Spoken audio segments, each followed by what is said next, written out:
the Director of the Language Center and the coordinator of the English courses at the Basic Studies programs at Ricardo Palma University. Welcome to the TDC, Mónica. Hello, everyone. Thank you, Geraldine, for this warm welcome. On behalf of Ricardo Palma University, I would like to thank all the attendees, people that are currently connected, maybe with a cup of coffee, I suppose. I don't know if it's hot or cold in Arequipa. I think it's at least a little bit warmer than in Lima. We have a lot to share today. So if the SPS team gives me a hand, let's take a look at the presentation. All right, so I would like to start by sharing with you some questions. I don't know if you have ever wondered about the following questions.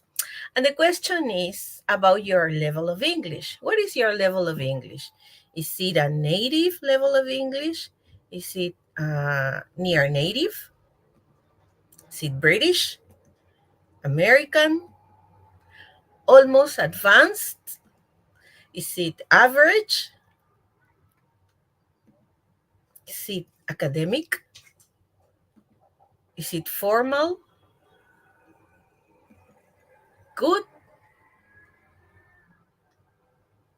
Does any of these word describe your command of the language? So I would like to go back to some of them so that you remember the terms I'm currently using to try to describe a command of the language. Have you ever used these terms to describe your level of English? Have you? Okay, let's take a minute. I don't know if I'm seeing the comments here. Everybody's commenting, right? All right. So let's take a look at some of them one more time. And let me share with you the first thing that is going to help us build up this profile of the ideal teacher of English in these times. Seeing ourselves in 2025 doing a better job than the one we are currently doing. So if these are not levels of English, why are people still using them? Have you ever wondered about that? Have you?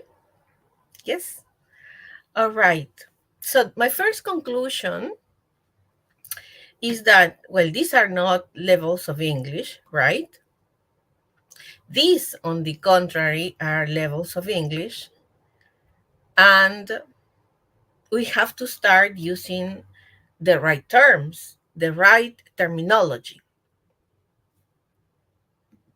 So this is our first conclusion.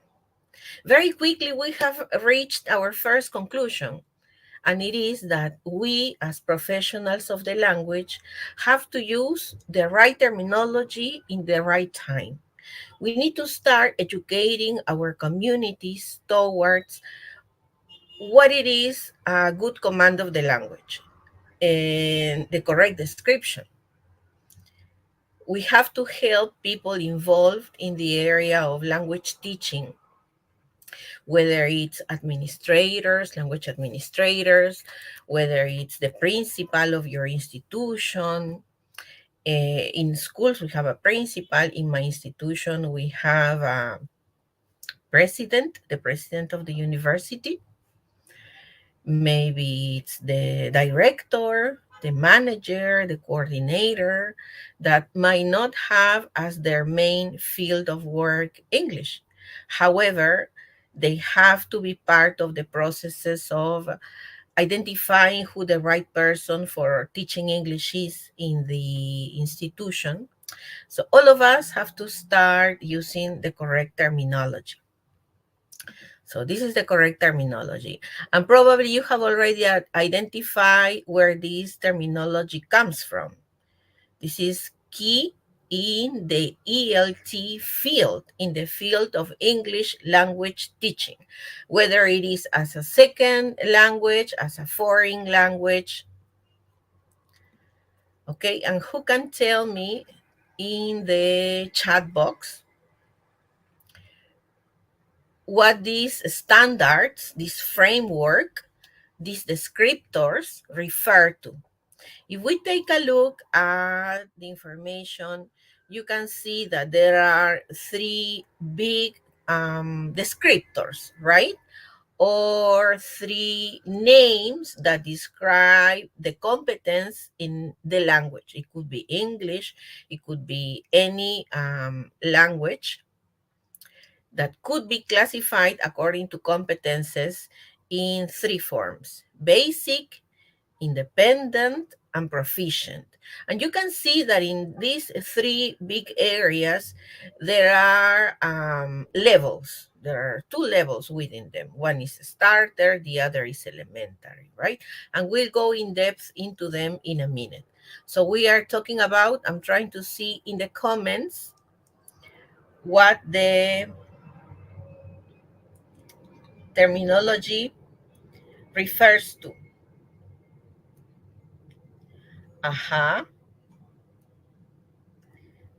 Exactly. It is the Common European Framework. And we'll go into it in a minute. But as you can see here, this paper is written in Spanish because it comes from one of the documents that the Minedu, the Ministry of Education, has developed to explain in the very long document called the Plan Nacional or Curricula Nacional, o Currículo Nacional in Spanish. So what this framework for teaching in primary and secondary both are two components of formal education or basic education, which is the also the other term that we use for referring to mandatory education. They have the Common European Framework as their main reference, even though we are not part of the European community. So that tells us something, right? So you can see here information related to speaking performance for people that are graduating from school.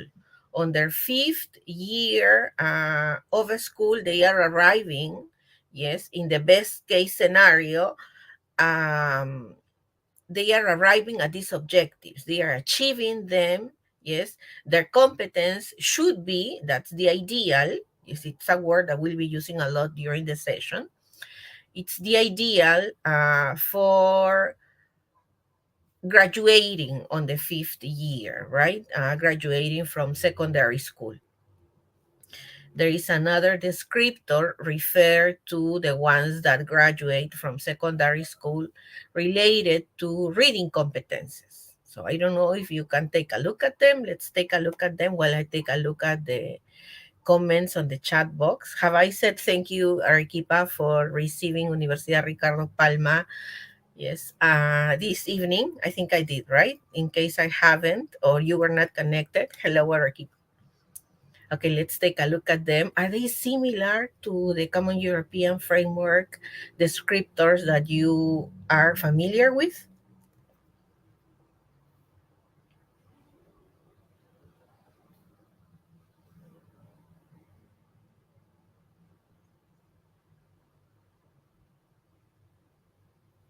All right. So this is the Common European Framework. The Common European Framework, or its acronym, or the word that we use, that is, it's not a word, but the term that we usually use is the CEFR, right? So this standard was created in 2001, as you can see here. So far, the paper, which is more than 300 words, has been translated to 40 different languages. The latest edition dates from 2020. It's very recent. Yes, started being updated in 2018, and it was published again, yes, a revised version in 2020. We are using it in Peru, and almost everybody in the world is using it. So right now it is considered the most recognized framework for describing, as it is mentioned here, competency or proficiency in foreign language. Not necessarily describing your first language, but the language that you are learning, whether it's second or foreign. The language competences are subdivided or are divided in 4 skills, right? And together we are naming them, right? You are home. I am here at home as well. Yes, in Lima. And we are naming together these 4 language skills. We have listening, speaking, reading, and writing. But the Common European Framework doesn't stop there. It goes beyond and sees English, or a language in general, as a vehicle for communicating ideas and conceptions of the world. And it also includes in the descriptors aspects of the language that unite to the words, whether they are spoken or written, to make communication take place.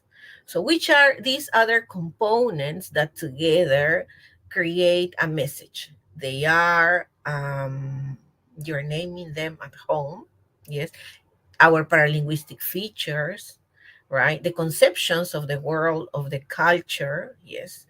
The register, it could be formal, it could be informal.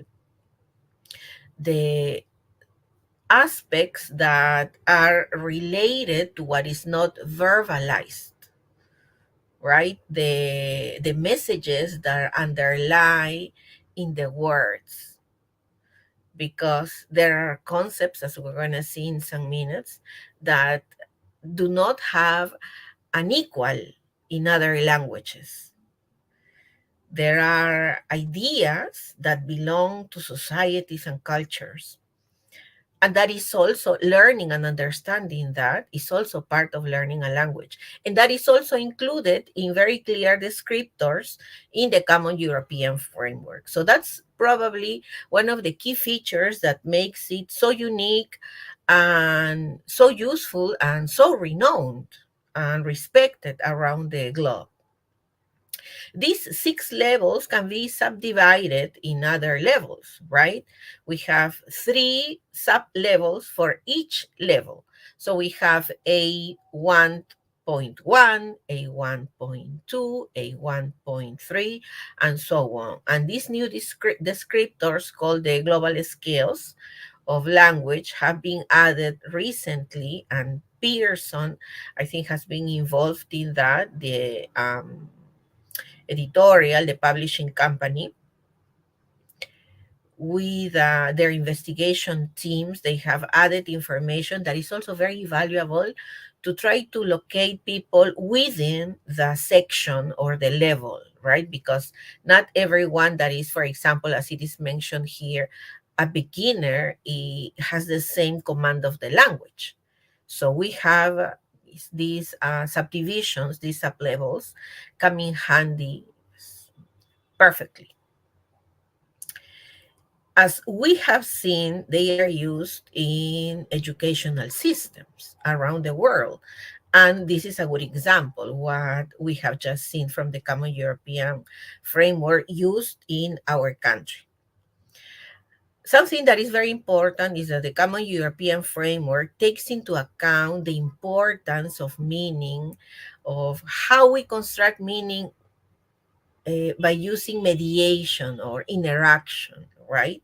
So for being listened to, there needs to be a person interested in listening. Those aspects are also mentioned and well described in the Common European Framework. That is why it's so long. It's more than 300 pages. And it helps us construct better systems for teaching English and for learning it across the world. So, in a nutshell, we are saying that it's the international standard, right? We are also saying that it helps us describe language, and this is a good example. As it is mentioned here, the descriptors are stated as can do statements. It sounds a little redundant, right? Can do descriptors. So these are the descriptors. This is a very easy to understand and grasp graphic that can show us is very clearly what could be interpreted for an A1, what could be taken as an A2, what could be a B1, a B2, a C1, a C2. As I take a look at the comments on our YouTube channel provided by SBS Education and SBS Library Internacional, I would like you to please take a look at the information here before we go to the one that refers only to spoken production or oral performance.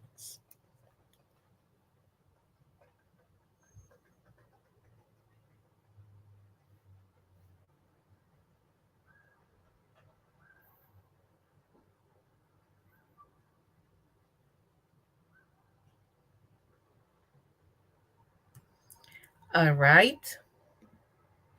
So let's take a look at this. I mentioned a couple of slides before this one that these descriptors are using as the key component the word can to describe the ability of the person being evaluated under evaluation or the person that we are referring to describe their proficiency of the language. So we as professionals of the language need to be fully acquainted with the Common European Framework. When we travel abroad, we can see that people refer to the command of the language as A1, A2, B1, B2. When we travel with our certificates of English, it's easier for people in other countries to identify our command of the language by seeing those terms in our certificates. That's why all international certifications use the Common European Framework. With those papers, the ones that include the Common European Framework, we can travel, you know, very proud if it's a C1, a C2, obviously. But we can be sure that people will clearly see that if we say that we are an intermediate level, well, the paper certifies that. And all these descriptors are included in the paper according to the language skill. So we have descriptors or the can do descriptors or the can do statements for speaking, for listening, for reading, for writing, for register, for sociolinguistic competence, and many more.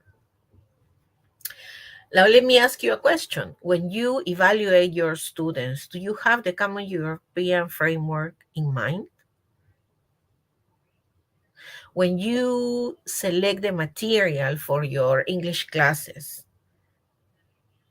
do you have the Common European Framework in mind? When you state the objectives of your lessons, do you take into account the can-do statements? Have you ever used the complete version of the Common European Framework in your coordination meetings? Are you familiar with the long paper with all the descriptors? Well, this could be fun to do. And it will not only be, I promise it will be fun.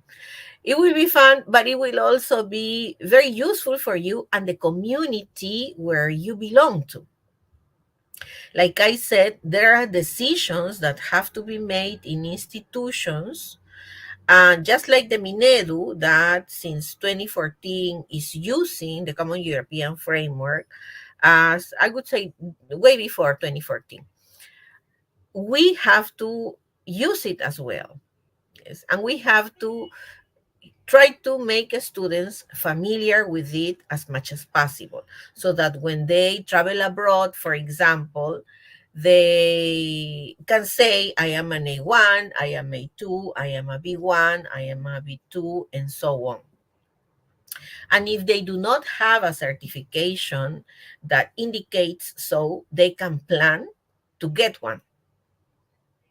And that will enable them to become more clearly citizens of the world. So it's not only through cell phones that we will be connected to the world. It will also be with papers, right? But with papers that are transparent and easy to understand by everyone. So this is our second conclusion. Remember that we are building up, just like we mentioned at the beginning of the session, or the name of today's session, we're building up the profile of the ideal teacher of English this year, yes, thinking of our work next year, because there are things that are happening next year. We'll show you in a minute. So this is our second conclusion. Everybody's taking notes because everybody has a notebook handy. Everyone is, just like the way we tell our students to do in class. Yes, I feel very happy, excited, yes, to be here with you this afternoon, but also very happy to play the role of the teacher, because I don't often do that. I get, yes, very occupied doing other chores, but it's for me, it's always exciting to deliver a lesson. So today I feel like the teacher, and everybody, when I teach, I always tell my students, please grab a pencil, grab a pen, and have a notebook handy. So our second conclusion is that I would like to invite you at this point to ask yourself the following questions. Okay, we have said that we have to guide and orient, yes, make easy for our institutions and for our students to get acquainted with the terminology, the right terminology of English, right? So that's one thing they do in addition to learning English with us. Do you think there are other things that they learn with you? Let's ask ourselves these questions. Do they develop social emotional skills with you in the English class? So we're doing the same that we did at the beginning. We're asking ourselves questions and try to identify what the answer is. Is learning a foreign language having an impact on their identities? When we refer to identities, one thing as Peruvians that has to be clear for us is that our country is made up of at least, yes, formal, accepted 49 different languages. Remember that the language is a component of a culture. There are more. There are more than 49, 49 identified. Yes, and we want all of them to survive. We want them to flourish. We want them to be used. So we don't have within our country only one culture, only one identity. So whether I am in Lima, in Arequipa, in Puno, or in Piura, is my identity being impacted positively or negatively by the use of English or the learning of it? Nowadays, try to see yourself now, yes, compare to how classes took place or how classes were when you were a student of English. Are classes now more crowded, or on the contrary, are they more personalized? So this is a question that I would like you to ponder. Yes, try to analyze it very honestly. in your classes, are you focusing more on helping people get ready for international exams or your course evaluations, the midterm, the final, the oral exam? Or are your students actually working on developing their oral or written competences? And here is a question of something that people tend to think has transformed the world. I don't know if we can infer that because of the appearance of cell phones. Have cell phones become an aid in class, or have they become a burden? Are your students able to use their cell phones in class? Have they affected their attention span? I have an answer, but I'm pretty sure it's the same one, the one you guys are arriving at. But is it true that there are things that have changed completely the way English has been taught for the last 20 or 30 years? So we might not think that in a conference we would be asked questions. Maybe we arrive at a conference or we connect like this evening thinking that we will receive the answers. But I'm sharing the responsibility with you. I'm trying to invite you to have these questions, yes, to take them with you after this session, after today's session.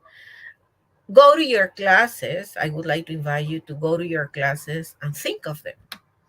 Yes, because transformation takes place only when we think about things, when we reflect upon what's going on in your classes, what's going on with your students, what's going on outside classes. And education has transformed because of individual and specific situations, like Montessori, for example, or Reggio Emilia. Yes, these were not countries' decisions. These were not mandatory decisions, right, from the people in the government in the countries where they started, like Montessori in Italy. Little by little, the transformation became widespread, and people starting using all those approaches and techniques because of the positive results that they had at the places where they took first place. So, do you have any idea of one component or one methodology that has transformed the way English is taught? Let's see. I'm taking a look. Okay, I don't know if it has positively or negatively transformed the way English is taught, but one thing is certain: music that we can call popular, right? That is now handy. You cannot see my cell phone because I have the university beautiful flowers as a background. But in the past, right, we used to look for music on, first it was the cassettes, compact discs, flash drives, videos. When I lived in the States, VH1 used to be very popular, and we used to watch videos all day long. I don't know if VH1 still exists. It was a channel on cable, a TV channel. But now music comes through streaming, and you can personalize it. you can have, in addition to YouTube and YouTube Premium, a YouTube channel only for music. Not only that, YouTube creates selections that they call mixes, and Spotify does the same, of the songs that you listen more often, and creates these selections just made for you. Something I guess nobody guessed or imagined 20 or 30 years ago. But not only music and podcasts, which is the second thing that is way popular these days. Podcasts with people talking about the most bizarre and the most necessary things. Well, necessary doesn't need an adverb, but nevertheless, you get the idea. People talking about different things, the things that we like, maybe, and we get to choose because they are in English, they are in Spanish. There are podcasts in Peru, in Lima, in Spain. The ones in Mexico are very popular, about you name it, about anything, right? And the one I guess that is everywhere, TikTok, right? With its algorithm that also shows you what the algorithm apparently decides you like, based, of course, on the things that you like. They have definitely impacted the way we learn English. So we can say this. We don't know if these have they have made a huge change, but they have an impact. That is for sure. Why are we talking about that? Because we're talking about that because things are going to happen in 2025 in the world and in our country.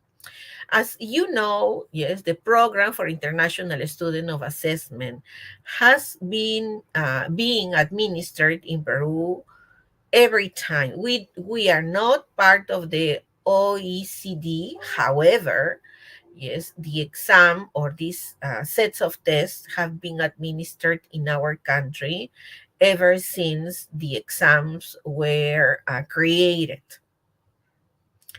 That is, as we can see here, from 1997. They had three main subjects: math, reading comprehension, and science. As of 2025, there will be a new section of this test, and that section is English. And PISA has decided to use the Common European Framework as the standard for describing the performance or competence of the students that will be evaluated. And who is evaluated? Ever since it started, the people evaluated are school kids that are about to graduate, the 15-year-olds. So they could either be on their third, fourth, or almost no one, but there are still some, yes, people in high school, or the fourth and the fifth, the third and the fourth year of high school. So they are about to graduate from mandatory education. They will be assessed on three different components that we will see in a minute. So why is this important? It is important because it can help us make decisions related to the policies, the norms that regulate the teaching of English in our country. And they could also help the institutions where the exam will be administered. We will see how those students are doing and use that data to better, yes, or to keep, if results are good, the way we teach.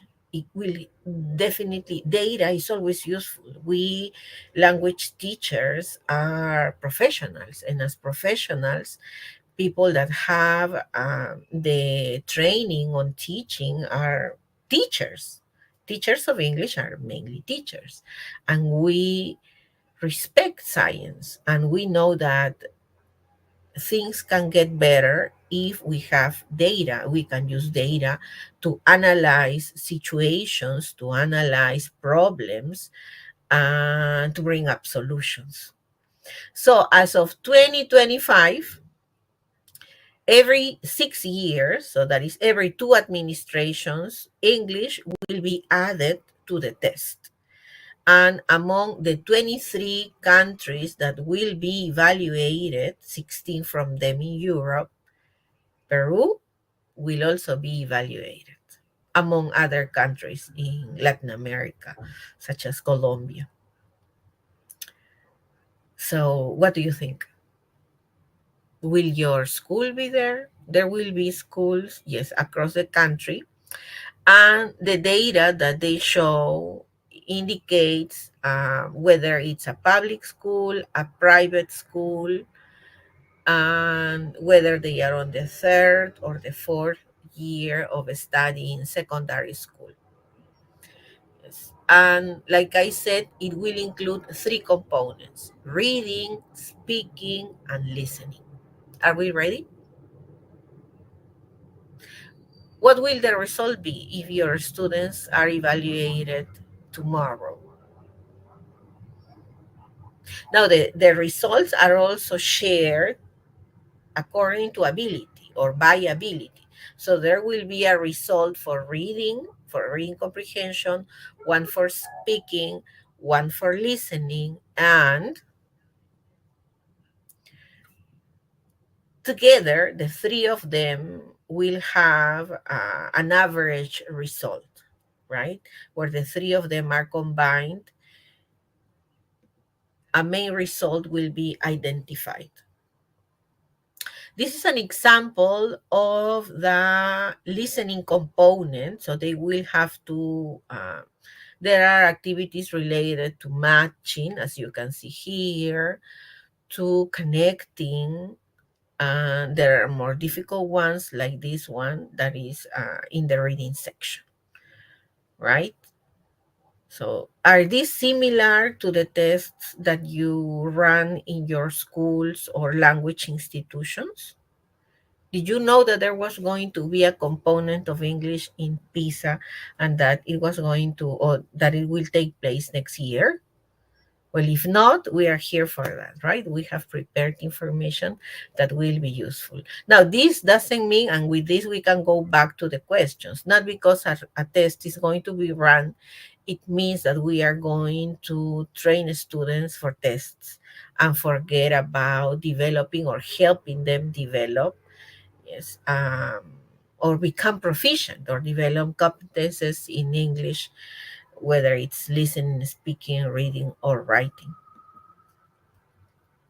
So we can summarize that in general, English is being used by 15-year-olds, the ones that are going to be evaluated around the world.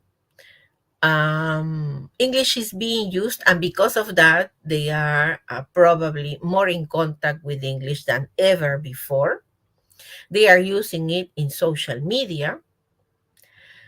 In when they use, for example, Chat GPT, when playing video games, yes, when they talk with their peers, because some of these words come from social media. Social networks make some words popular, and students, take them and make these terms part of their regular language. One thing that has been identified is that, for example, now more than before, people tend to watch movies, videos, and shows in their mother tongue, which is English, right? In their language of origin, and they do not seek for videos, movies, or shows that are dubbed. They look for information in English with subtitles. So that adds up to the contact or the exposure that they can have to English. Another thing that is now different compared to 10, 20, and more years is that there are more private lessons in English these days. Have you noticed that you now probably have more private students than before? It is because English is being enforced in almost practically all schools, all private schools, most of secondary schools, if not all, in public schools and in primary, when the parents committee helps the institutions English be taught in primary schools. And there is one more component that makes sometimes people decide whether they want their kids to study in certain schools and not in others. The international tests of English. It is very popular now, yes, very common to see schools that include international exams at the end of certain periods, at the end of primary, at the end of secondary studies, of their secondary studies. And many language institutions include them, whether it's for free or not. For example, in Ricardo Palma University, we include them at the end of the advanced level and at the end of the intermediate level as well. So it is something that adds up to all the things that are offered to parents and kids in most institutions. So they have become kind of popular, I would say. I mean, and that makes people be more interested in studying English outside the school. So here are some more conclusions. So you are adding them up, right, to the first and the second. We have for sure that the way English is taught and the way English is learned these days has completely changed. It has evolved. Nowadays, kids learn in a different way. Not only kids, grown-ups as well. And nowadays, it's not necessary to talk about the advantages of learning English because they are common. They are widespread and they are well known by everyone. Because of that change, English material for teaching English has evolved as well. So, what can we see in new material? Material that we have to make the most of. We have to take full advantage of the good material that comes to our hands when we teach English. Because we, for example, at Ricardo Palma University, we run a program for teachers of English. And one of our mottos is that teachers are not replaceable. You can change the book, you can change the system, the number of hours, probably instead of doing 2 hours every day, you do 3 hours every other day, right? Until you complete the number of hours of the course. But teachers cannot be substituted by a book or by a program. They are necessary because they are the ones that make things happen. But we need good allies in our classes. And what do books have nowadays? They have enticing pictures like these pictures from the 21st Century Communication book that focuses on helping people develop 21st century skills, especially or focused on communication competencies. What do they have? They have infographics, they have activities to develop critical thinking, they have charts where people are invited to interview each other, but with questions that make them reflect upon the world. So things have a context, units have a topic, and within that topic is that language, the forms of the language are presented, like grammar or vocabulary. So these days, the teacher doesn't show up saying, today we're going to learn the simple present, because that's completely discontextualized. What do we say? That today we will describe our everyday habits or our personal routines. These books also include tips that, if they learn them correctly, they can use them in other educational scenarios. And not only that, they can use them when they work.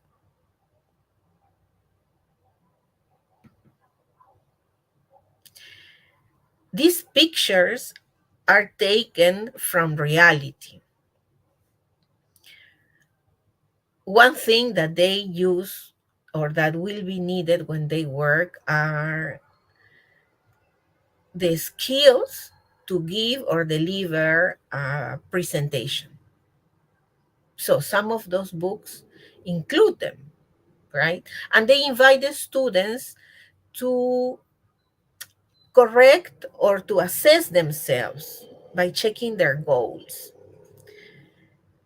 The communicative approach is very aligned to this type of teaching because it makes people talk, and by talking, exploring their beliefs, analyzing their lives, talking about the things they like and dislike. With the communicative approach, they are invited to share. So, right now, it is one of the main approaches that people are embracing. So, whether it's in a digital form or in a printed form, books have changed. They include things for students to work in pairs, to develop their creativity, to develop higher order thinking skills, and teachers evaluate their good performance based on what students are able to do. And if things go right in the English class, they will also learn 21st century skills, such as digital literacy, working collaboratively, communicating by backing up their thoughts, respecting other people's ideas. So here come some of our last conclusions. We're reaching the end. Material for teaching English has evolved. Teachers are not to be substituted, and we should aim at helping students develop communicative skills. The world has also changed, right? We are facing problems that are political in nature. There are people that say things that are not true. Maybe opinions are shown or shared as if they were facts when they are not. And English has become the language of the world. Migration has made us be more aware of different cultures, and books also include that. Problems with the climate, with the environment, and political upheaval and political turmoil are also shown in books. So books are real. They show the world and they make people reflect upon them. In the university, and I hope the same takes place in your institutions, we try to make sense of the students' decision to become, for example, doctors and engineers, and try to include in our lessons topics that are interesting to them and interesting to the world, not only interesting but necessary. I guess everyone will be interested in talking about this because I guess everybody likes coffee. I also have my cup of coffee, which you cannot see. At this point, I guess we still have time. I don't know if the SBS team can tell me we are about to finish. I would have loved to see a video with you. I guess we don't have much time. All right, they tell me that we have 10 minutes. So let's take a look at the first video. It's a 1-minute video only, and it has to do with expedition to Amazon. In the morning, towards sunrise in about 3.5 hours. It's a huge effort to get weather equipment up to these elevations. That's why it hasn't really been done before. The snow and ice that you see here eventually is going to make its way down into the Amazon. It's not just water in the river. It's water in the glaciers, in the atmosphere, in the clouds.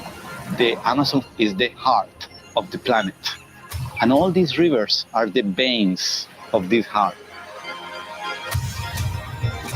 There are some people trying to make the difference. So everybody can keep enjoying this beautiful and amazing place that is our planet. It's going to be really neat to see what's going on in there. Let's go.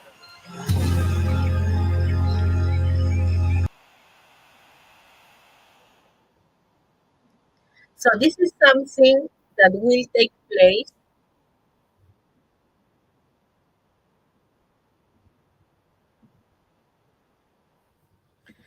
All right, so this is something that will take place through Disney, I guess, on October 10th.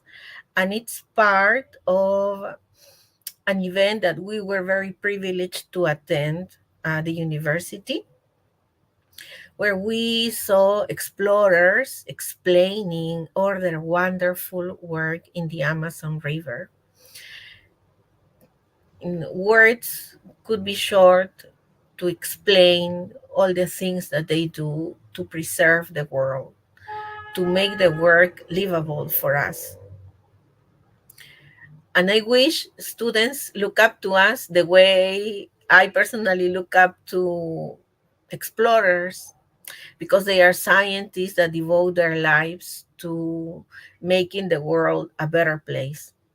This Nat Geo Society event was very enriching for the people who attended, and it has been summarized in this video that will be aired on October 10th through Disney Channel, because it has the Nat Geo component there. So I invite you to watch it, to share it with your students, because it was developed in the Amazon River that starts way up high on our beautiful mountains, where the glaciers are, still there, hopefully for long. There is another thing that is changing our world, and that is AI. Scientists, futurologists are saying that we are moving from the information age to the experience age. And what is the age of experience? The age of experience is an era, a time where we will decide what the machines will do.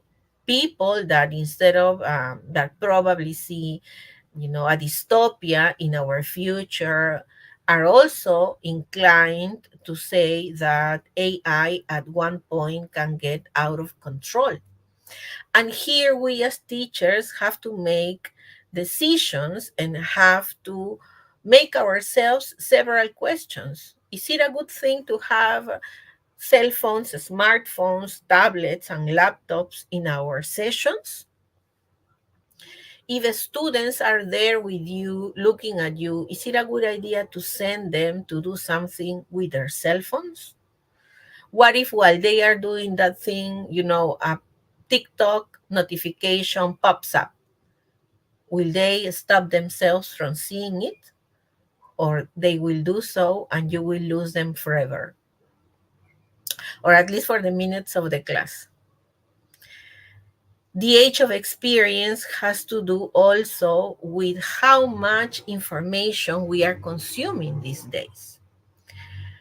And the Internet of Things is one main characteristic of these times and the next 10 or 20, where almost everything will be connected to everything else, and they will communicate with each other with our commands, hopefully. Did you know that by 2020, more than 26 billion people used internet devices or devices connected to the internet? This is a book that tries to talk about that. The SBS team can tell me if we have 2 minutes for a video. If not, I can move on to saying goodbye, not to sharing the conclusions. This is a book about a very brilliant person, a futurologist, a historian. We have questions, okay? I will share the video in the summary of the presentation. And we can finish with the following. Before the 2025 test that will be run in our 15-year-old students, there was a test run by EF, Education First, states, because of the tests that it ran, that we are in a moderado command of the language in Lima, and among 100 countries, Peru is 51. So it's right in the middle. So are those good news? Are those bad news? Now that we are connected to the world, we are also more in contact with cultures everywhere. Not only with the cultures that are recently showing up in our country, but with the entire world, because of our electronic devices, because of our laptops, tablets, and principally our smartphones. There are decisions that are made by countries, for example, Korea, Chile, Colombia, Ecuador, China, and Sweden, with data from EF, started making decisions related to the teaching and the learning of English in their countries. Peru also has a set of norms. For example, did you know that for graduating, I bet you do, for graduating from an undergraduate set of studies, you need conocimiento de otro idioma, and for a master's degree, you need dominio. That's the terminology that the Minedu, or the SUNEDU in this case, uses to refer to this component necessary to graduate. One thing that is for sure is that English as a vehicle of knowledge, or languages in general, as living features of cultures, spread ways of thinking. So it's always a win-win. By learning English, not only our economy and the economy of our country can get better, can improve. We will be able to get probably promotions, but also our cognitive skills will improve. There are stats that say so. And we have reached the end. I would like to invite you to take a look at this book, because not only myself and the places that I'm privileged to direct are advocates for reading, but there are several things that we cannot stop doing because of technology, because technology is not going to substitute writing. We have to keep on writing, and we have to keep on reading. There is a beautiful book about the history of reading written by Irene Vallejo, and I wanted to finish with this because Irene Vallejo will attend the Hay Festival that will take place in Arequipa the first week in November. So you guys are very lucky. I hope, and I know this is also organized by SBS.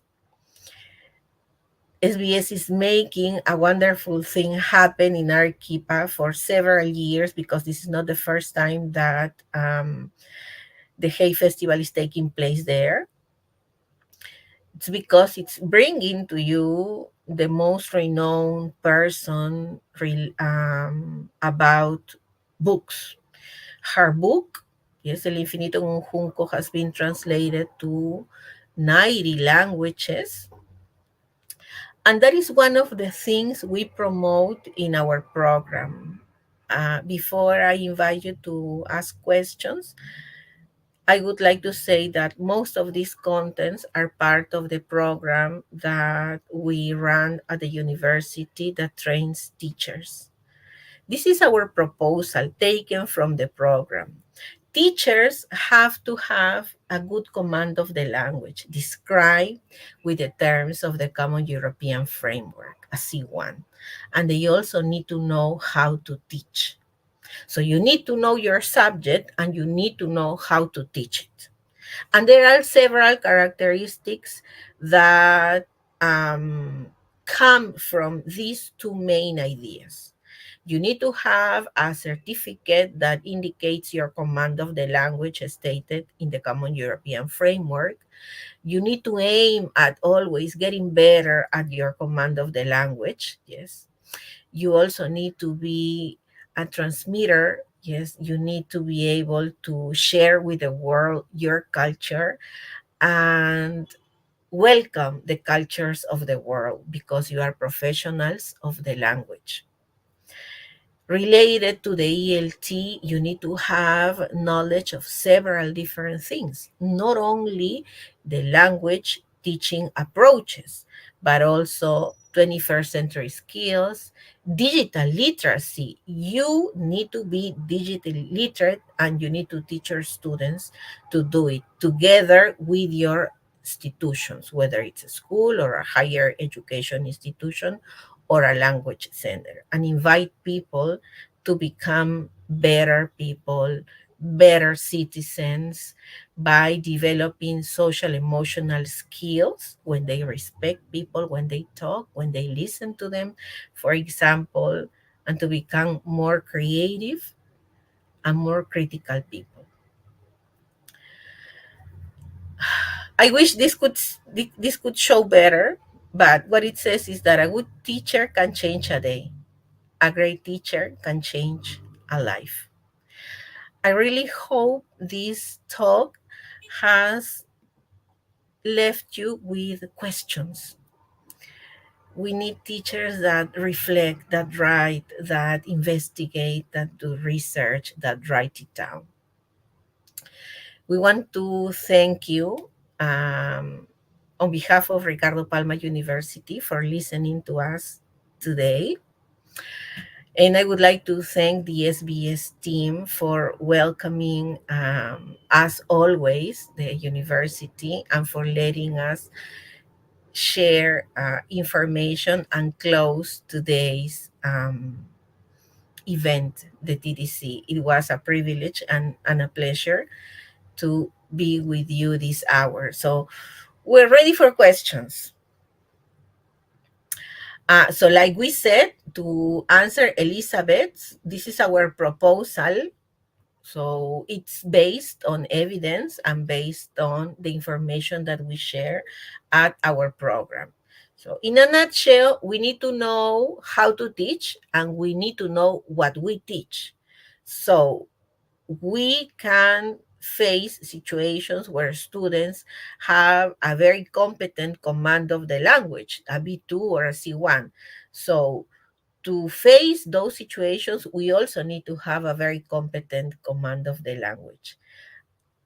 And probably something that is not mentioned here is that good teachers are the ones that are always seek for more, seek for information, and that keep on learning. Thank you, Elizabeth.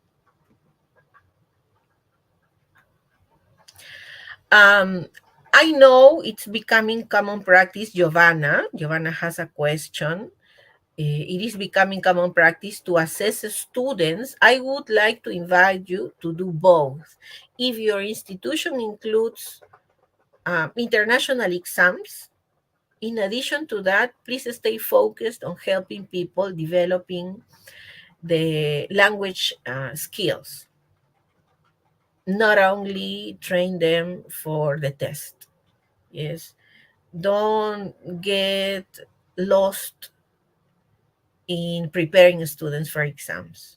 Focus on what matters for their lives, right? And as a result, students will do good. They will do good in tests. Yes, we know that. The stats say so too. Thank you, Giovanna.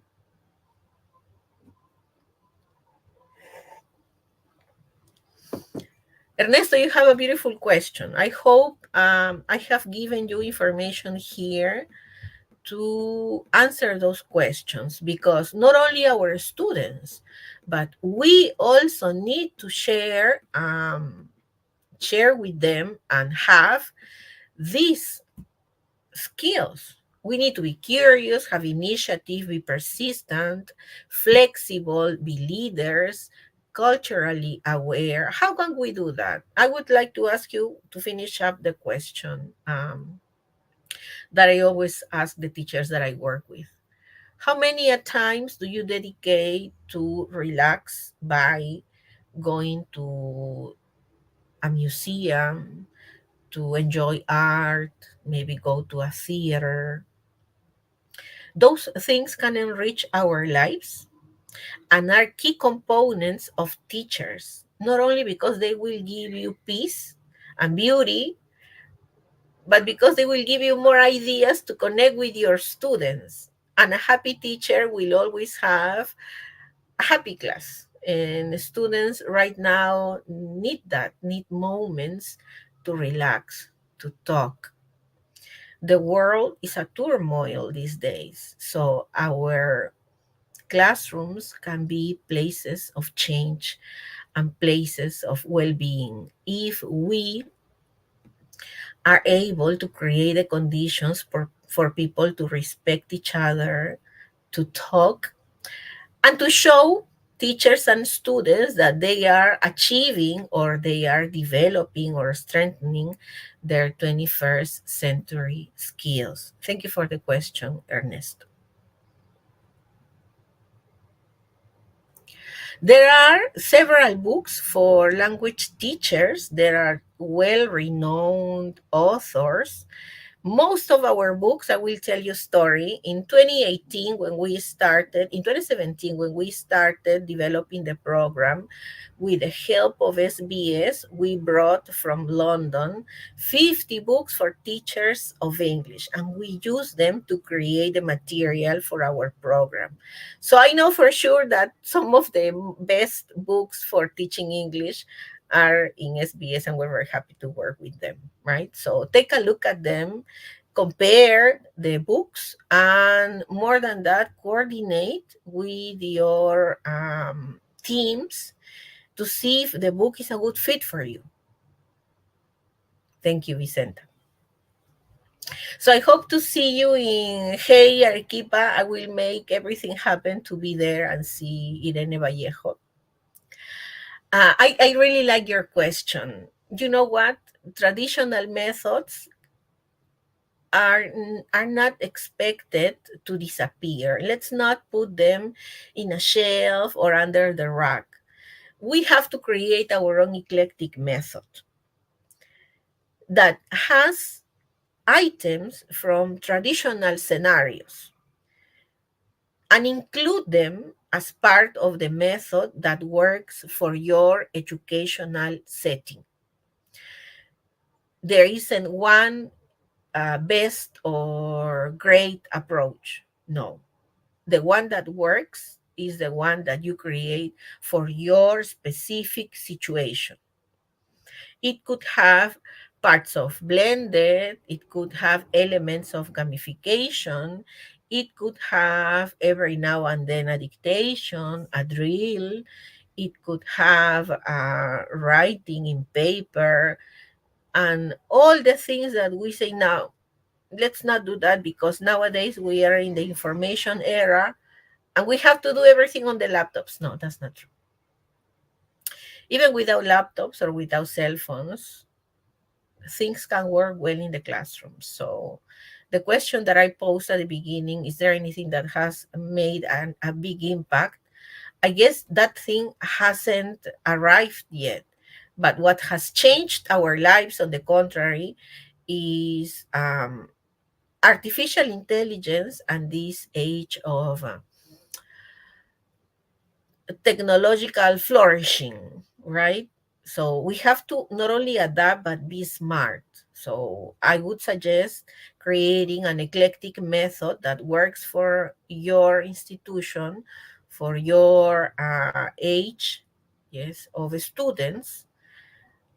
And for that, for creating an eclectic method, you need to know about language teaching.